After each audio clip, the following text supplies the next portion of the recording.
Ya. Oke, sudah kami konfirmasi dengan Gus Coy bahwa naskah yang dibacakan, doa yang dibacakan oleh Pak Anies ini adalah buatan made in Anies Baswedan, ya gitu ya. Oke, saya ingin meneruskan ke Mas Andika. Mas Andika, jadi ini bermain aman kah Anies Baswedan? Banyak sekali kan kritik tapi dibalut tadi istilahnya kan begitu. Tadi Gus Coy mengkonfirmasi bahwa ini ada perubahan metode kampanye gitu ya. Dan kita lihat dengan menggunakan metode kampanye yang agak lebih ekspresif, kritik yang lebih terbuka, itu justru membuat elektabilitas Pak Anies Baswedan agak merosot sedikit kemarin dalam 2 bulan terakhir. Jadi akhirnya Sehingga berubahlah.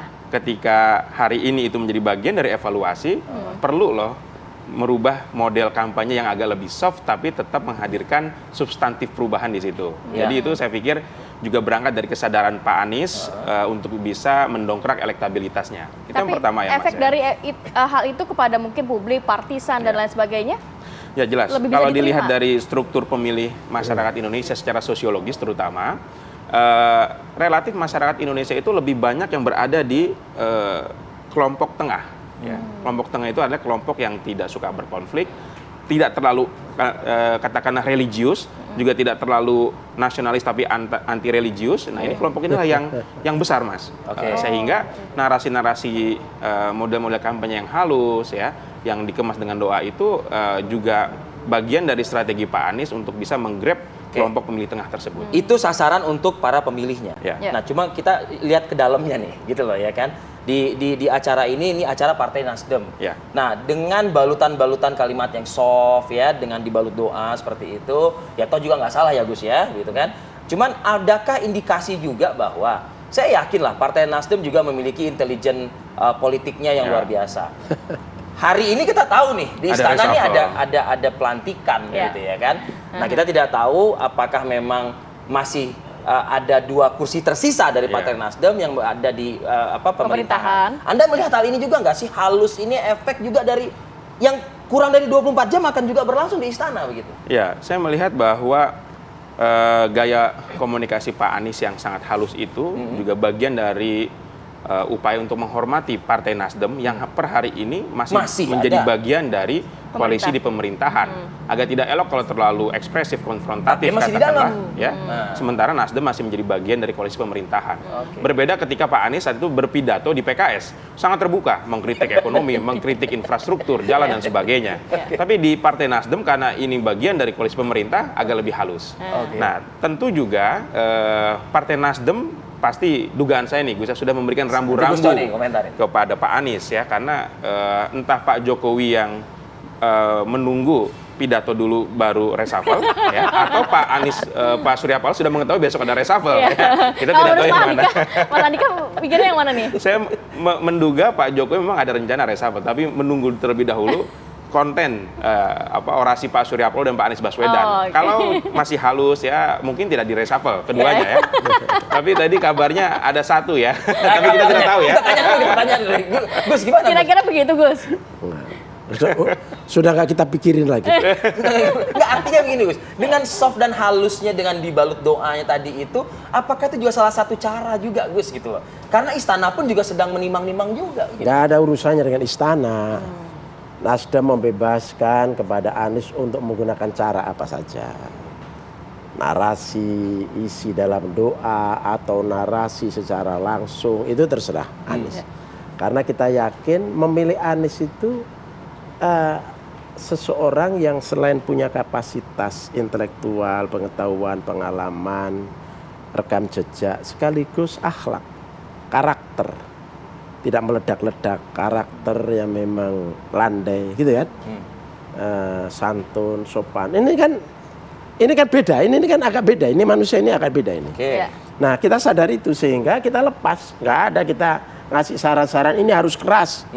Ini harus pakai doa. Tapi ada nggak ada. Lain, Gus? Tapi bahwa kita yang sedikit punya ilmu itu memahami bahwa selain kita yang menggunakan ikhtiar, pikiran, strategi, taktik, ya, narasi-narasi, dengan talk show, debat, atau kita sosialisasi di bawah dan seterusnya. Ini kan semua ilmu politik kan biasa begini, ya. Nah, ada satu hal sebagai bangsa Indonesia yang beriman, berketuhanan yang maha kuasa, yang maha esa, gitu kan, dalam Pancasila, itu ada satu hal yang selama ini hanya ditempatkan dalam pembukaan acara atau akhir acara, yang namanya doa. Padahal dalam agama doa mukhul ibadah. Doa itu inti dari ibadah. Doa silahul mukmin. Doa itu senjatanya kaum mukmin. Nah, gitu kan? Nah, ini selama ini metode ini hanya ditempatkan di situ. Nah, Mas Anies mencoba metode doa ini bagaimana ditampilkan dalam sebuah acara yang besar, kan? Yang melibatkan seluruh kader, ya 200.000 lebih di dalam maupun di luar, ya. Itu metodenya doa, tapi substansinya adalah ada kritik, ada harapan, ada dan menyangkut segala aspek kehidupan. Itu tidak disampaikan langsung direct kepada penguasa. Presiden, rakyatmu ini bagaimana? Rakyatmu ini bodoh, bagaimana tapi pendidikannya naik? Itu begitu ya. Presiden, rakyatmu itu miskin, bagaimana meningkatkan kesejahteraan? Presiden, rakyatmu ini tidak terlindungi di luar negeri, bagaimana? Dan seterusnya dan seterusnya. Ya, kalau doa tapi ini Tuhan dipanjatkan ke atas, panjatkan ke atas.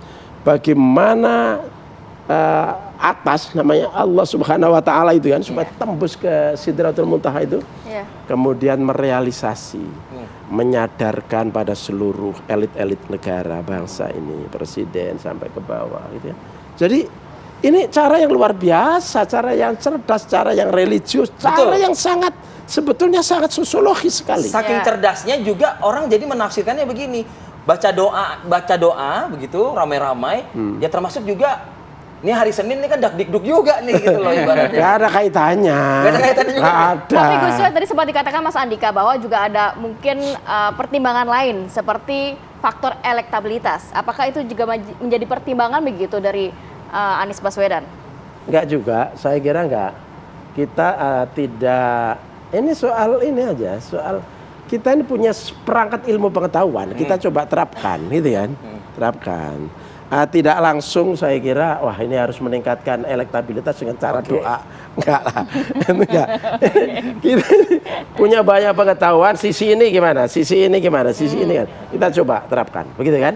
Tapi message itu sampai. Nah, tapi tadi Gus Dur juga mengatakan sosiologis masyarakat Indonesia itu adalah masyarakat yang beragama, dan doa itu kan bagian dari culture masyarakat yang beragama, sehingga mungkin itu juga secara tidak langsung adalah bagian dari strategi Pak Anies Baswedan karena paham sekali doa adalah bagian dari keseharian masyarakat yang bisa meningkatkan simpati masyarakat kepada seorang termasuk juga mendoakan apa yang akan terjadi juga di hari Senin ini begitu Mas Andika. Termasuk juga begitu Mas ya. Tetapi apapun isinya, namun dengan kehadiran kemarin pimpinan parpol, Pak AHY, di situ ada Pak Saiku, ada Golkar juga di situ. Ini menunjukkan bahwa poros perubahan ini serius dan masih istiqomah. Dan masih solid juga? Masih solid juga, meskipun kemarin agak sedikit berantem dikit lah ya antara Nasdem dengan Demokrat. Namun acara hari ini nggak ada berantem. Acara kemarin itu mengkonfirmasi bahwa poros ini tetap solid, mengusung Anies Baswedan, dan nanti cawapresnya siapa? AHY ya Gus ya? Bukan. Baik, terima kasih Mas Andika. Terima kasih banyak Mas Andika. Terima kasih waktunya hadir bersama kami di Apa Kabar Indonesia Pagi.